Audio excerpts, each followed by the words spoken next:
you. Hope you will be fine. Welcome to all. Now listen carefully. Today is Monday, 1st June 2020.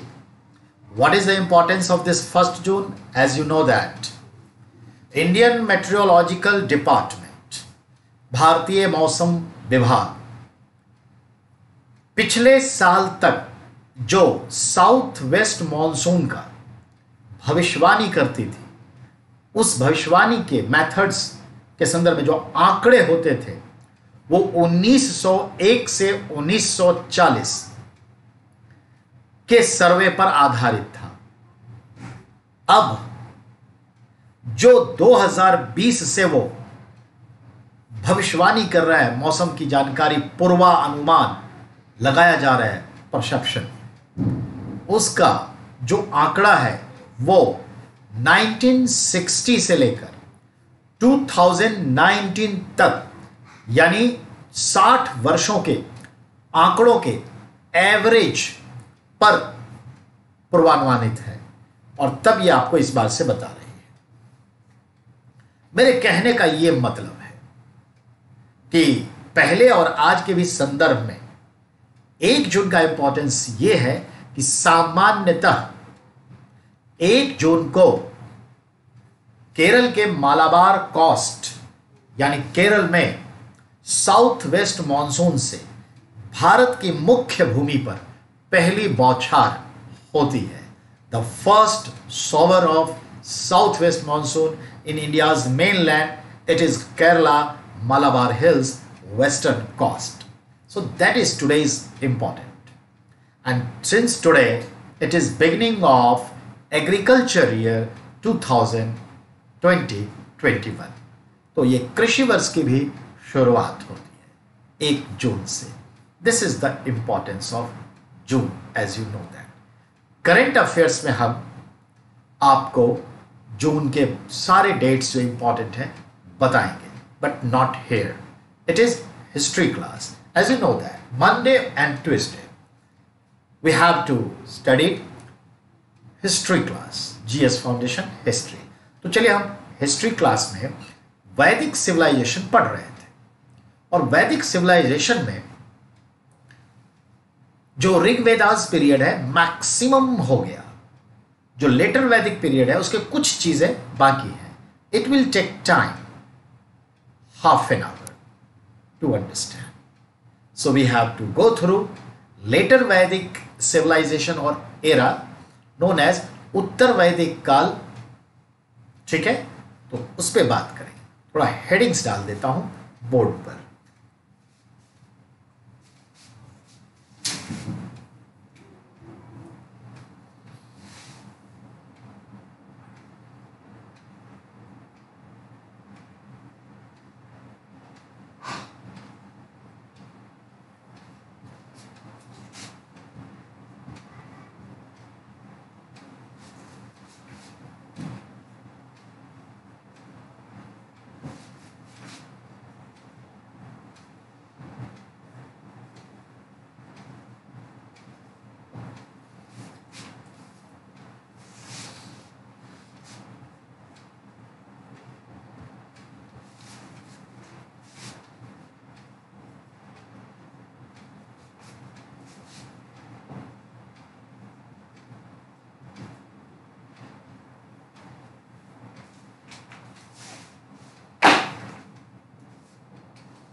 अब शुरुआत। Listen carefully. वैदिक civilisation के संदर्भ में हमने आपको बहुत सारे चीजों का जिक्र किया। अब हम बात करना चाह रहे हैं जो उस टाइम के संदर्भ में। सुनते जाइए। लेटर वैदिक हमारा फोकस है।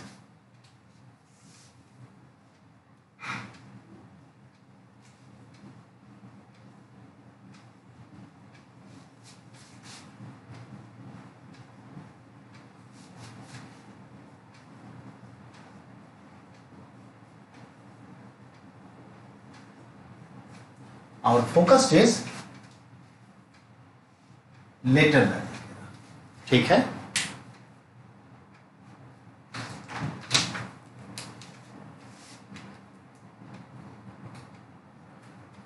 जो किंग्स होते थे उनको क्या क्या कहते, तो गौर फरमाइए। अब हमसे 5 मिनट सुनिए। उत्तर वैदिक काल 1000 बीसी से लेकर 600 बीसी के बीच का समय है।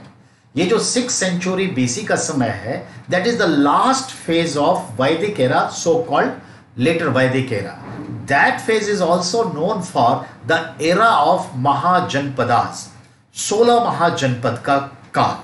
And this phase is also known for the era of new ideas, नए विचारों का उदय, इमरजेंस ऑफ न्यू आइडिया, नए विचारों का उदय। लाइक षड दर्शन, 6 दर्शन की बात होती है, सांख्य वगैरह, लाइक बौद्ध धर्म, लाइक जैन धर्म।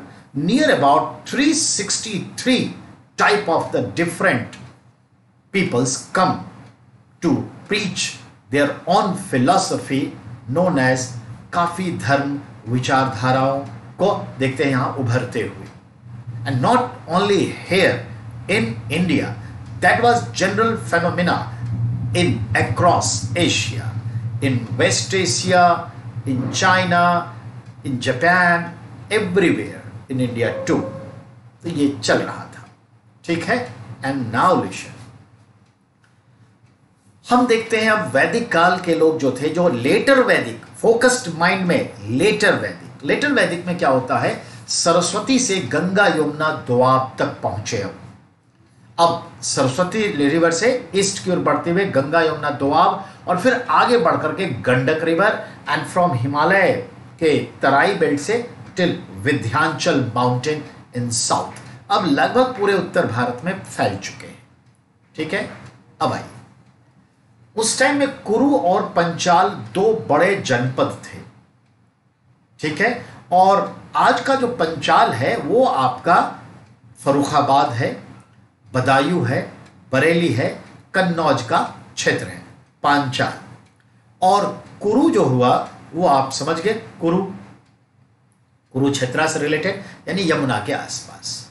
अब सवाल है, पूछेगा वैदिक काल में सर्वशक्तिशाली जनपद या महाजनपद कौन सा था? Which one was the most powerful mahajanapadas in later Vedic era?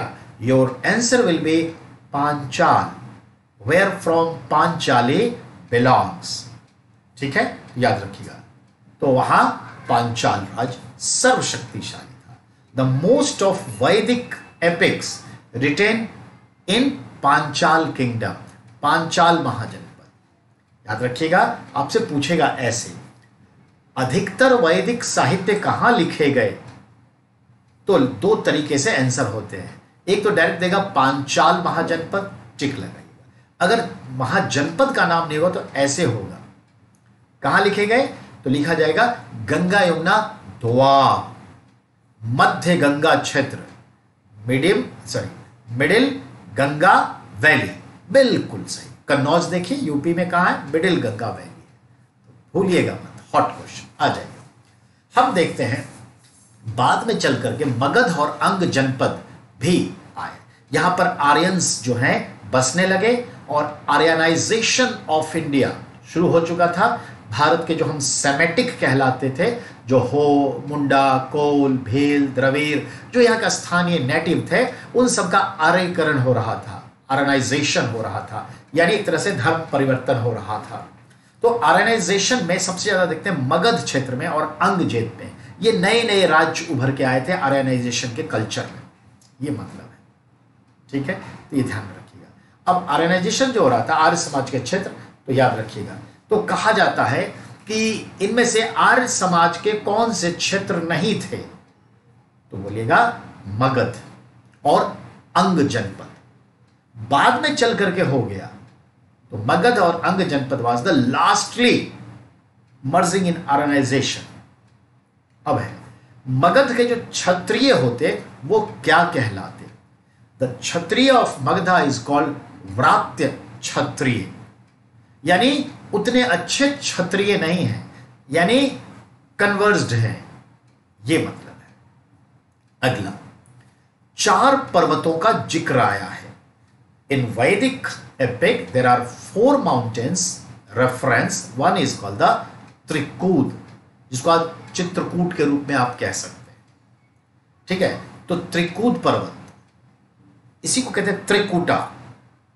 Actually Trikuta पर्वत है ये, जहां मां वैष्णो देवी आज विराजमान है।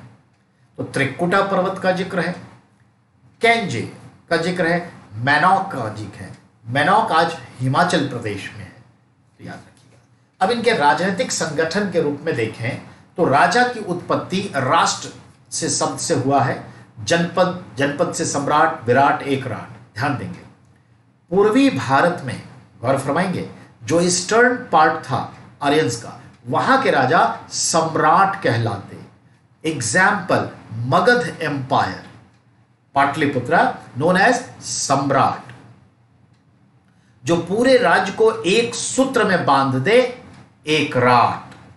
रिमेंबर, जो मगध का एक शासक था, नंदा डायनेस्टी, उसमें जो महापदम नंद था और बाद में धननंद, वो एक राट कहलाता था। यानी सारे छोटे छोटे स्टेट्स को यूनिफाइड करके एक सिंगल स्टेट बना दिया, यानी इमर्जिंग ऑफ मगध एम्पायर का प्रोसेस। तो एक राट कहलाए। विराट, भारत के पश्चिम में जो राजा होते वो विराट कहलाते। कहा, एग्जाम्पल लेते हैं, विराट नरेश, जहां पांडवों ने 1 वर्ष अज्ञातवास जो है में रहे थे। ये विराट आज अलवर है, राजस्थान का अलवर है, तो याद रखिएगा, राजा विराट। अब अगले पॉइंट पर आइए, फिर आता है नरेश। याद रखिए, याद है ना, गंधार, नरेश, शकुनी।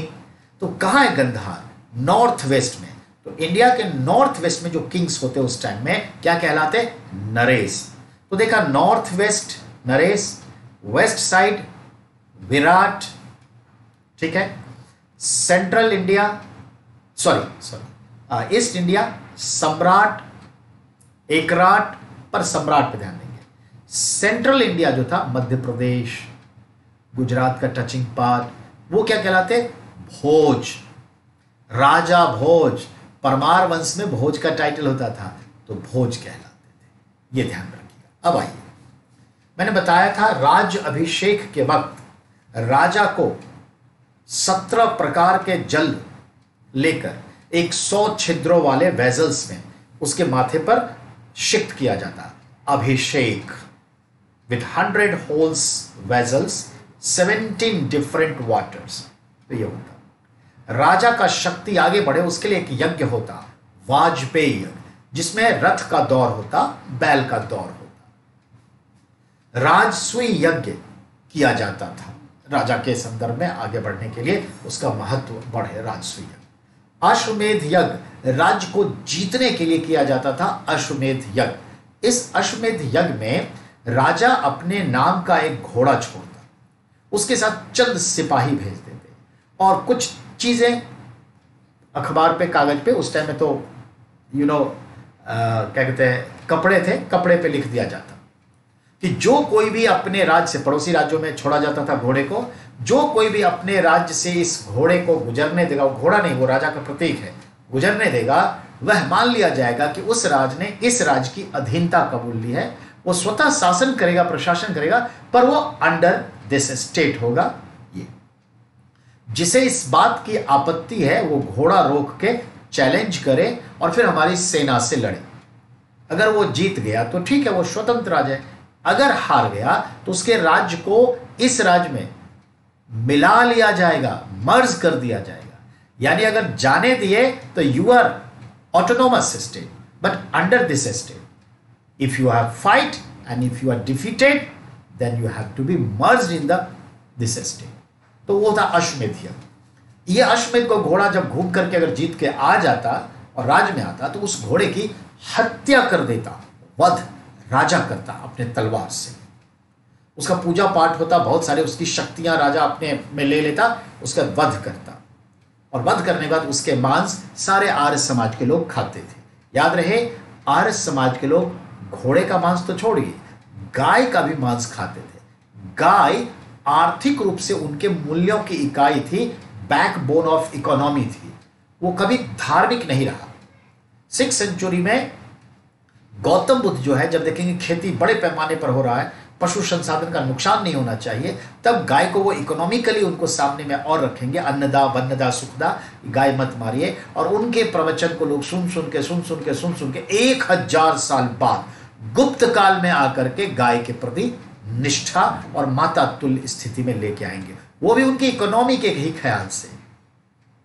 अगर हमारी इकोनॉमी हमारे पिताजी ना चलाए तो हमारे पिताजी पूज्य नहीं है। हमें इकोनॉमी अर्जन करने के काबिल ना बना दे हमारे माता पिता तो पूज्य नहीं है। बात समझे ना, एक जनरल मैं थॉट्स बता रहा हूं कि क्या होता है। तो अर्थव्यवस्था बहुत इंपॉर्टेंट चीज है। चलिए, तो ये बात थी। तो ये होता था अश्वमेध यज्ञ। कई राजा ने कई अश्वमेध यज्ञ किए, बाद में जिक्र करेंगे। अब आइए, मैंने कर की व्यवस्था बता दी।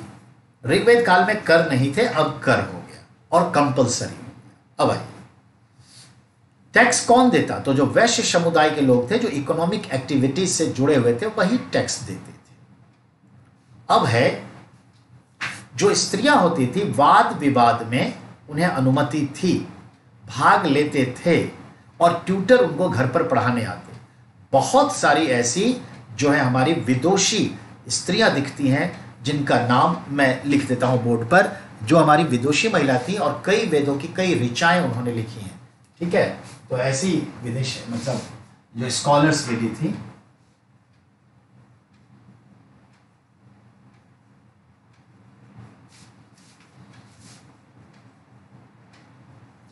अपाला, घोषा,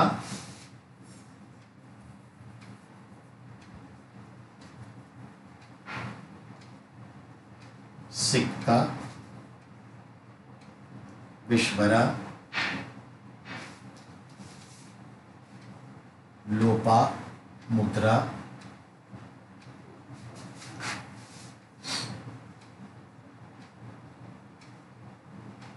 मैत्रेयी, गार्गी,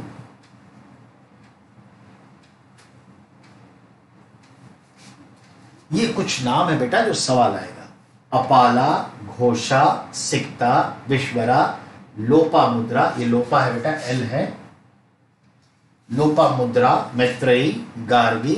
ठीक है, तो ये सब है। गार्गी मिथिला से थी, और मैत्रेयी और गार्गी ये दोनों जो है wife of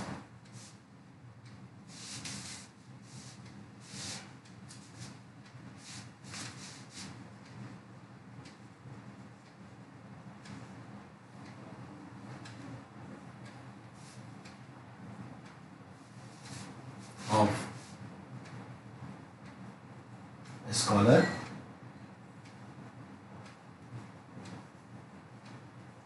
Yajnavalkya in the court of King जनक। राजा जनक थे ना, उसके दरबार की ये विदुषी महिलाएं जो हैं, तो ये है। और उनके दरबार के जो स्कॉलर थे याज्ञवल्क्य, ये याद रखिए। ठीक है, अब इससे आगे बढ़ते हैं, इस आगे की बात को समझिए। तो ये विदेशी महिलाएं हैं, that is important. Okay, next की बात। अब अगला जो पॉइंट आपका बनता है, जो स्त्रियां हैं उसको कहा जाता था दुहिता। खास करके बेटी को क्या कहा जाता था? दुहिता। एक वर्ड है दुहिता, फिर उसी से शब्द निकला दौहित्री।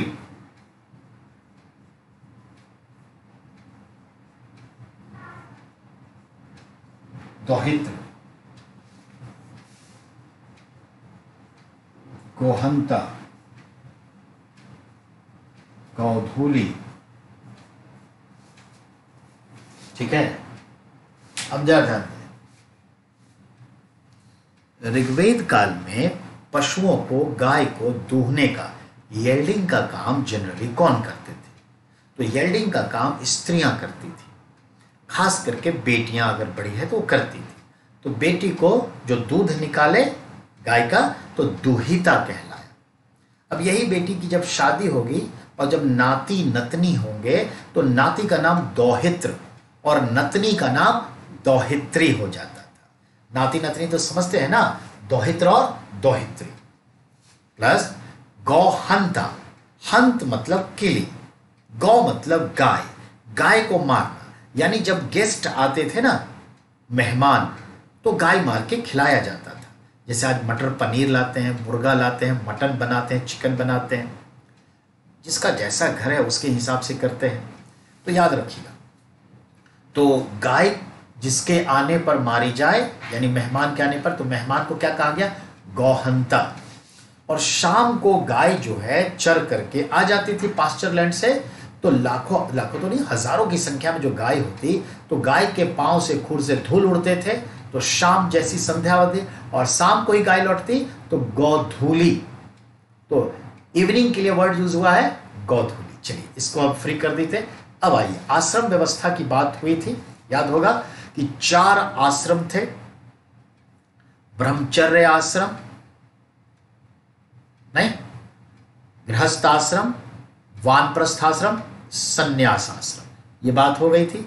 चारों से जुड़े 4 पुरुषार्थ थे, धर्म पुरुषार्थ, अर्थ पुरुषार्थ, काम पुरुषार्थ, मोक्ष पुरुषार्थ। चारों से जुड़े एज थे 6 to 25 year, 26 to 50 year and 51 to 75 years.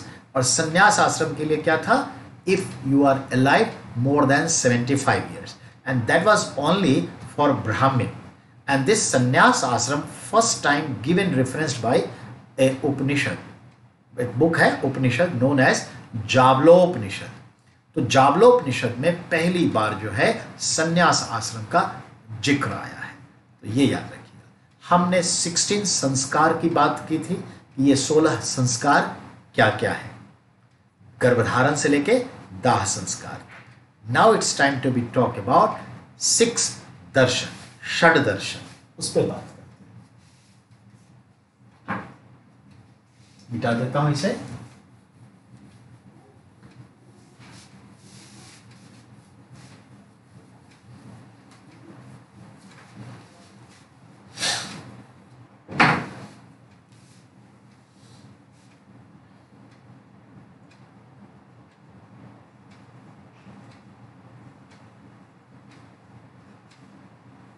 षड दर्शन यानी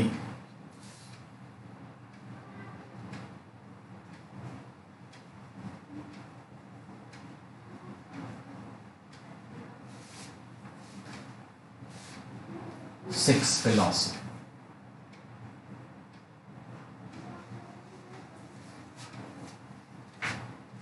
तो 6 टाइप ऑफ फिलॉसफी था। फर्स्ट, नाम सुना होगा आपने, सांख्य। देखिए बेटा, इंग्लिश में भी यही होगा। दूसरा, योग। तीसरा, ठीक है, सांख्य हो गया, योग हो गया, और ऐसे दर्शन पर अब चलते हैं।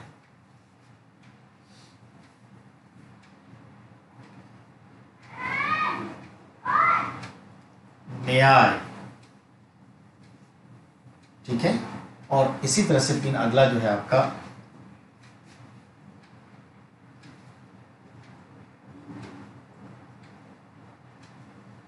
वैशेषिक। 5वां पूर्व मीमांसा, और 6ठा उत्तर मीमांसा। अब ध्यान देना है, मैं जो बताने जा रहा हूं उसको पहले सुन लीजिए। 6th सेंचुरी BC आकर के जब काफी कुछ इनके चेंजेस होने लगे, और इनके पास अब संघर्ष के अलावा समय भी बच रहा था, तो लग्जरियस टाइम में वो स्पिरिचुअल थिंकिंग स्टार्ट कर दिए और जो लाइफ की सोच समझ में आई उसके अकॉर्डिंग अपने अनुभवों के आधार पर ये देखते हैं समय के साथ 6 type of the philosophy about life developed known as shad darshan. षड मतलब 6 होता है संस्कृत में। षड दर्शन में एक होता है Sankhya darshan. The founder of Sankhya darshan that was Kapil Muni. Kapil Muni, this is the oldest darshan, 6 में सबसे पुराना है। It is source of wherever from Jain धर्माज, ऐसे माना जाता है। लेकिन शांत इसमें माना जाता है कि there are 25 substance on the earth, 25 तरह के तत्व हैं। आज तो आपके शॉरेंशन के पीरियोडिक टेबल, केमिस्ट्री में देखिए पीरियोडिक टेबल में 119 प्लस सब्सटेंस है ना, उस टाइम में 25 तत्व मान रहे थे। और एक तत्व आत्मा, तो एक आत्मा जिसको पुरुष मानते हैं, तो पुरुष आत्मा और 25 तत्व से पूरी कायनात चलती है। उसी सिस्टम को उन्होंने डिफाइन किया और नाम दिया शांख, संख्या। दूसरा है आपका योग दर्शन। योग मतलब पतंजलि नाम के व्यक्ति इसी के फाउंडर होते हैं और पतंजलि ने योग दर्शन दिया, कहा कि योग क्या है, to know about your body, अपने शरीर को जानिए, इसको समझने की कोशिश करिए और इसके साथ अगर आपका तादात्म्य ठीक है तो आप स्वस्थ हैं, और स्वस्थ ही नहीं है, सोच विचार मानसिक बुद्धि बहुत प्रगाढ़ हो जाएगी। तीसरा न्याय दर्शन, जस्टिस, और इसके जो थे प्रणेता वो कौन थे, गौतम ऋषि। गौतम ऋषि न्याय दर्शन के, यही गौतम ऋषि अपनी पत्नी को पत्थर बना दिए थे, अहिल्या को। तो मालूम नहीं था न्याय, लेकिन जब समझ में आया तो जो भी समझिए। तो कहने का मतलब है न्याय दर्शन गौतम ऋषि। और इन्होंने कहा कि जस्टिस है क्या, बिल्कुल सही, इसी को तो डिफाइन कर रहे हैं आज भी। एक को आप प्लेन से भारत ला रहे हैं और कोरोना भी बढ़ रहा है, और एक अपने घर देश के भीतर हजार हजार किलोमीटर पाँव नाप रहा है, पाँव में छाले पड़ रहे हैं, ढंग से देखने वाला नहीं है। एक बेटा मेरा काबिल है, वो सब काम कर लेता है, पर मेंटली हमारा एक बेटा उतना काबिल नहीं है या संसाधन नहीं है, इस वजह से वो हतोत्साहित है, तो कोई चीज करने का मन नहीं करता और वो मरने के लिए एक तरह से सुसाइड करने के लिए तैयार है। क्या मैं उसे बचाऊं नहीं, मेरे जिगर का टुकड़ा नहीं, बचाना चाहिए नहीं बचाना चाहिए, बिल्कुल बचाना चाहिए ना, एक्स्ट्रा केयर करना चाहिए ना। बच्चे को क्या मालूम कि क्या है, पर फिर आग के साथ खेलने जाता है। हमसे बार बार पकड़ते हैं ना, कॉग्निटिव डेवलपमेंट का काम करते हैं ना। सेम थ्योरी हमारे देश में ऐसे बहुत सारे लोग हैं जो बहुत जल्दी किसी के भी फेवर में आ जाते हैं, किसी के भी बहकावे में आ सकते हैं, वो वोट बैंक भी बन जाते हैं इसी बहकावे के चक्कर में। जहाँ नहीं वोट देना वहाँ दे देते हैं, और देख लीजिए आज वही हाल है। तो हमें सब पर ख्याल रखना चाहिए। तो वही चीज़ें हैं, ये न्याय की थ्योरी जो है इन्होंने गौतम ऋषि ने दी। वैशेषिक दर्शन, जिसको हम ऋषि कणाद के रूप में देखते हैं। वैशेषिक जो है कणाद ऋषि, और कणाद ऋषि का मतलब क्या हुआ आप समझ गए होंगे। कणाद ऋषि कण, परमाणुवाद का जनक यहीं से होते हैं। फिर तो पूर्व मीमांसा तो हम कहते हैं जैमिनी, उत्तर मीमांसा तो बदरायन। तो ये 6 है जिसके बारे में हम लोग पढ़ेंगे, ठीक है ना।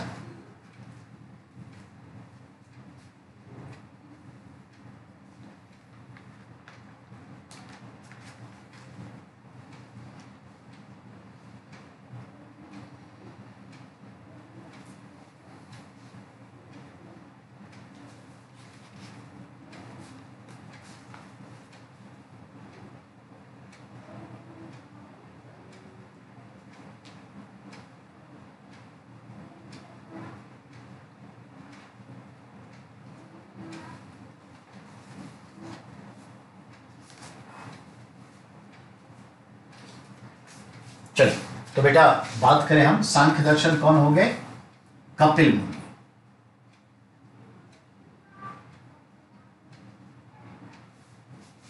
यहां पे संख्या आधारित है। योग दर्शन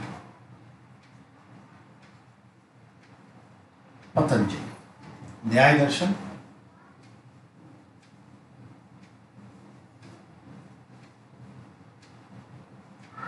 गौतम ऋषि, वैशेषिक कनाद ऋषि,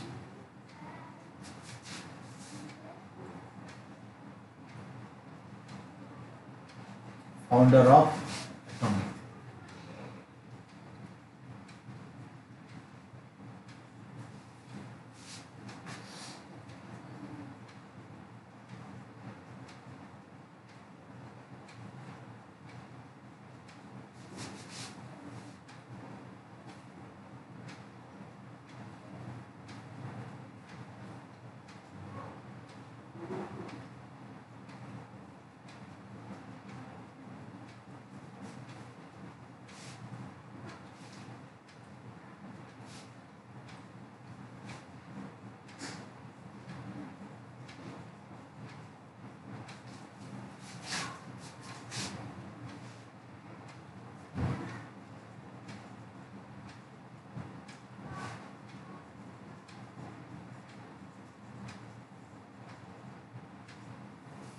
बहुत सिंपल है, ध्यान देंगे सवाल कैसे आएगा। सवाल, षड दर्शन कितने दर्शन है? 6। कौन से दर्शन के फाउंडर कौन है? शांख कपिल मुनि, योग पतंजलि, न्याय गौतम ऋषि, वैशेषिक कनाद ऋषि, पूर्व मीमांसा Jaimini, Uttar Mimamsa Badrayan and Kanad Rishi known is founder of atomic theory. आप रदरफोर्ड की बात ना सुनिए फिलहाल। भारतीय संदर्भ में सबसे पहले और विश्व में सबसे पहले किसने कहा कि हर जो पदार्थ है वो अपने ही प्रकार के तत्वों एटम से बना है? The all substance made of its own type of the atoms. That is the first time defined, not but lightly considered by this one. So that is called the founder of atomic theory in India in ancient time. And finally in modern time Rutherford। तो ये याद रखना है। तो बेटा इस सब का इंग्लिश भी एज इट इज है। You have to pen down just roman, Sankhya, yoga, Nyaya, Vaisheshika, Purva Mimamsa, Uttar Mimamsa. There is no changes in English. तो ये ध्यान में रखना है, ठीक है। ये इंपॉर्टेंट है, 6th सेंचुरी बीसी में ये डेवलप हुआ, हाईली इंपॉर्टेंट। नेक्स्ट की ओर बात करें। अब अगला जो है हमारा विवाह के ऊपर बात हो गया था, 8 टाइप ऑफ मैरिज, अनुलोम प्रतिलोम भी हो गया। अमाजू स्त्रियां जो बहुत लेट शादी करती थी बिकॉज ऑफ उनके बराबर वर नहीं मिलते, वो भी क्लियर है। विदुषी महिलाओं की बात हो गई। धार्मिक जीवन में आ जाइए तो साम वेद, यजुर्वेद, अथर्ववेद की बात हो गई। चारों वेदों का संकलन वेद व्यास ने किया, मैंने पहले ही बता दिया। 4 पुरोहित जो थे जो वेदों से रिलेटेड थे, बताया था कि होत्र जो है उद्गाता है, अधर्व्यु और ब्रह्म, ये 4 पुरोहित। ऋग्वेद के 3 देवता इंपॉर्टेंट जो थे, इंद्र, वरुण और अग्नि। ये एक इंपॉर्टेंट होगा, ध्यान रखना।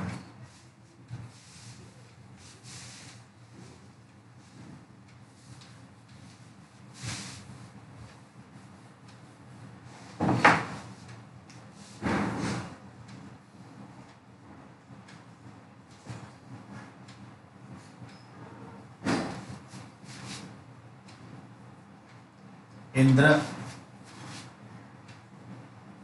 वरुण, अग्नि। अग्नि बाद में विष्णु बनेंगे, वरुण जो है वर्षा देव, और इंद्र जो है असुरों का देवता।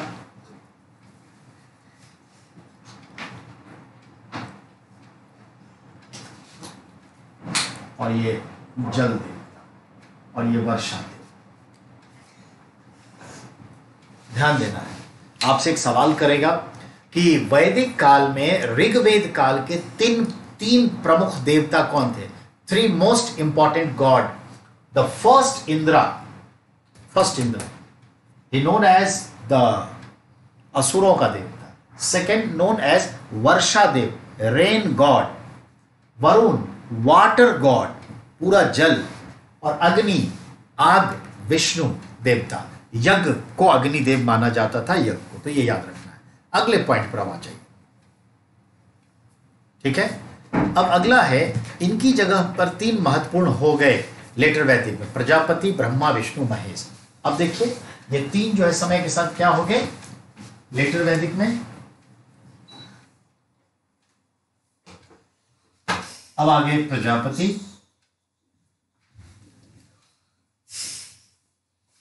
ठीक है। प्रजापति के बाद क्या आ गए? विष्णु और शिव।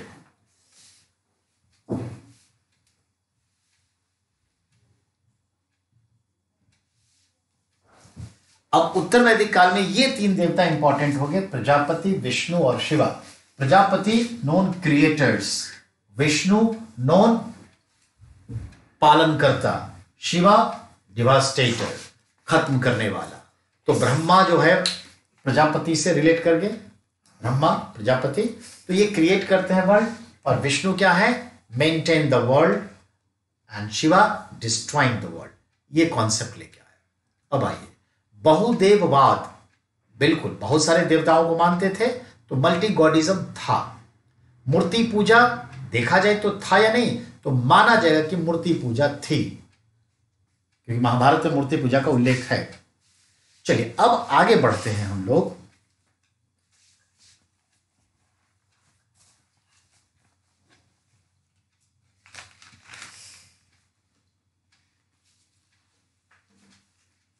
अब हम देखते हैं आर्थिक दशा क्या थी, इकोनॉमिक कंडीशन क्या था। तो कुछ भी नहीं, शतपथ ब्राह्मण एक पुस्तक है जिसमें कृषि से जुड़ी 24 बैलों के साथ खेती का साक्ष्य है कि 24 बैल एक साथ खेत को कल्टीवेट कर रहे हैं, ऐसा शतपथ ब्राह्मण पुस्तक में दिखता है। चलिए आगे सुनिए।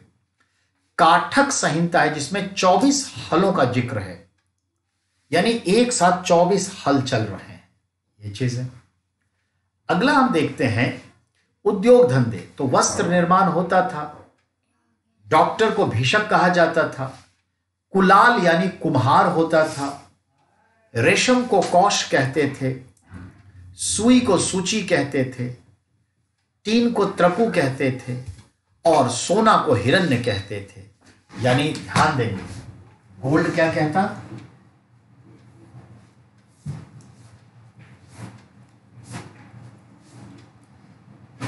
ये इंपॉर्टेंट होगा कि वैदिक काल में गोल्ड को क्या कहते? हिरण्य कहते। ये ध्यान में रखना है, ठीक है। तो ये सब उद्योग धंधे थे। अब आते हैं मछुआरे जो होते, फिशरमैन, उसको कैवर्त कहते, वही केवट हो गया। बढ़ई को तक्षण कहते, सारथी यानी सूत, यानी जो सारथी होता उसको सूत कहते। याद है ना, सूत पुत्र कर्ण, यानी सारथी, सूत जाति होती जो सारथी का पेशा होता था। तो संजय धृतराष्ट्र का सारथी था, कभी कृष्ण जो है सारथी बने अर्जुन के, तो सूत ये होता है। अब आइए, पुरुषार्थ 4 हो गया था, संस्कार हमारे हो चुके थे। अब जो है यज्ञ के ऊपर बात करें, तो याद रखना है कि उस टाइम में कुछ यज्ञ होते थे, उस पर संदर्भ समझिए। 5 महायज्ञ माना गया है, ध्यान से सुनेंगे। वैदिक काल में मनुष्य के सामान्य जीवन में 5 महायज्ञ की चर्चा है कि हर व्यक्ति को ये 5 महायज्ञ करना चाहिए। ब्रह्म यज्ञ यानी अपने ऋषि मुनियों के प्रति कृतज्ञता, आज इसको ऐसे जोड़िए।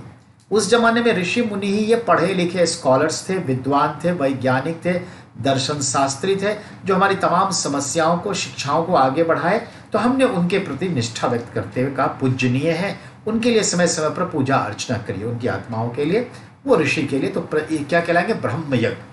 आज उसी चीज को आप कैसे जोड़ेंगे? तो आज आप क्या कहते हैं राष्ट्रवाद में?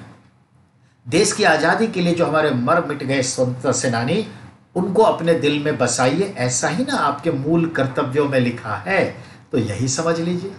दूसरा है देव यज्ञ, यानी देवताओं के प्रति आप अपनी आस्था प्रकट करिए। आज भी हम देव यज्ञ करते हैं। फिर तीसरा पितृयज्ञ, अपने पूर्वजों के प्रति जो है यज्ञ करिए, पितृयज्ञ। और आज भी पितृपक्ष में खास करके 15 दिन का जो होता है, उसमें हर व्यक्ति जिसके माता पिता गुजर चुके हैं, या पिता गुजर चुके हैं, या माँ, या अपने पूर्वजों के प्रति पितृदान करते हैं। मनुष्य यज्ञ, मनुष्यों के प्रति, कहने का मतलब है मनुष्य यज्ञ क्या होता है, जो आज कोरोना काल में आपको देखने को मिलता है कि हर मनुष्य कोशिश करता है कि जितना सक्षम है वो किसी दूसरे की मदद करे, उसको मुसीबत से निकाले। कुछ ऐसे हैं अलग जो लूट मार वगैरह में लगे हैं, पर उसको छोड़ दीजिए, वो नेगेटिव चीज़ें हैं। तो मनुष्य मनुष्य की मदद करे, यह है मनुष्य यज्ञ। और भूत बलि यज्ञ, ये तो जानते ही हैं। भूत बलि यज्ञ मतलब भूतों के लिए, यानी चींटियों को, समस्त जीवों को के प्रति संवेदना व्यक्त करते हुए। देखिए, आपने देखा छत पर शहरों में पानी रखते हैं कि चिड़िया कोई बैठेगी तो पी लेगी, दाना रख देते हैं। हम चींटियों को आटा चावल चीनी खिलाने के लिए उसके बिल के पास जाते हैं, होल के पास, कि कहीं मिल जाए। कभी हम पशुओं को रोटी देते हैं, नहीं तो ये जो चीज़ें हैं, कुत्तों के लिए खाना छोड़ देते हैं, बिल्ली के लिए दे देते हैं। तो कमाल की चीज़ है कि हम अपने आसपास जीव जंतु सब के लिए ध्यान, इसको भूत यज्ञ कहते हैं। और ये सब कर रहे हैं और करना भी चाहिए। अभी देखिए, परसों ही हमने आपको कहा था कि एक चिड़िया जो है लू लगने से गिर गई और हमारे प्रधानमंत्री के आवास में जाके गिरा, कोर्टयार्ड में, जिसे सिक्योरिटी गार्ड ने देखा, वाइल्ड एनिमल एक्सपर्ट्स को बुलाया, उसने कहा लू लगने से ये गिरा है, फिर उसको ठीक कर दिया, अपना ले गया। और देखिए, अगले ही दिन मोदी जी जो मन की बात में संडे को आए थे कल ही, तो उन्होंने फिर वही बात कही कि बहुत लू चल रहा है, आप ध्यान रखिएगा, अपने छतों पर पानी रखा करिए चिड़िया वगैरह के लिए, क्योंकि उन्होंने प्रत्यक्ष देखा, वो बात उन्होंने निकाला। तो ये ध्यान रखिए, ठीक है। अब अगली कड़ी में आइए। तो ये 5 यज्ञ होते हैं। अश्वमेघ यज्ञ बता ही दिया, संस्कार हो ही गया। अब 4 पुरुषार्थ भी हो गए। अब जो थोड़ा बहुत बचा है उसको हम निपटाएंगे।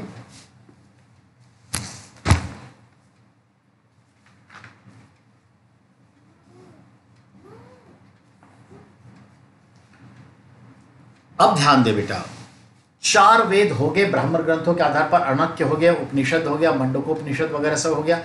अब बात करें महाजनपदों का। तो अब समय है कि हमारा टॉपिक महाजनपद के ऊपर होगा। जरा गौर से सुन लीजिए।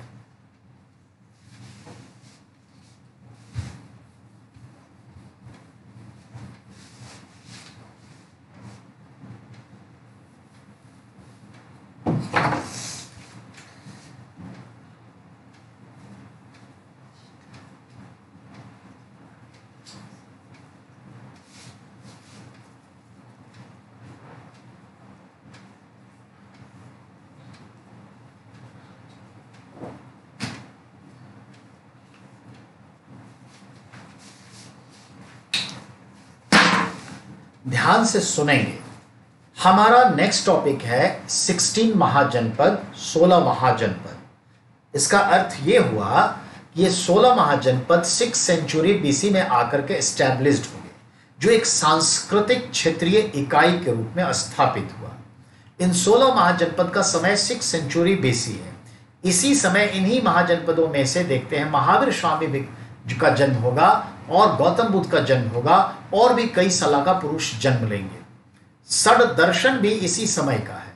और अंततः जब आपसे पूछे आयरन की खोज कब हुई, तो याद रखिएगा 950 BC, later Vedic era, the discovery of iron at Atiranji Khera near Bareilly UP. तो अतिरंजी खेरा 950 बीसी, उत्तर वैदिक काल, लोहे का खोज, लोहे का आविष्कार हुआ और बड़े पैमाने पर अब लोहे के हथियार बनने लगे, जो पूरी तस्वीर को बदल के रख देगा। जैसे कोरोना कितनी तस्वीरें आपको और हमको दिखा रहा है, ये चीजें कितना हृदय को परिमार्जित कर रहा है, बहुत मायने रखेगा। इस सेंसेशन को जो समझ गया वो आगे मनुष्य कहलाएगा, और जिस पर कोई फर्क नहीं पड़ा वो ऐसे ही मशीन की तरह जीता रहेगा। चलिए इसको स्टॉप करते हैं। After 10 minutes next 16 Mahajanapada. Thank you.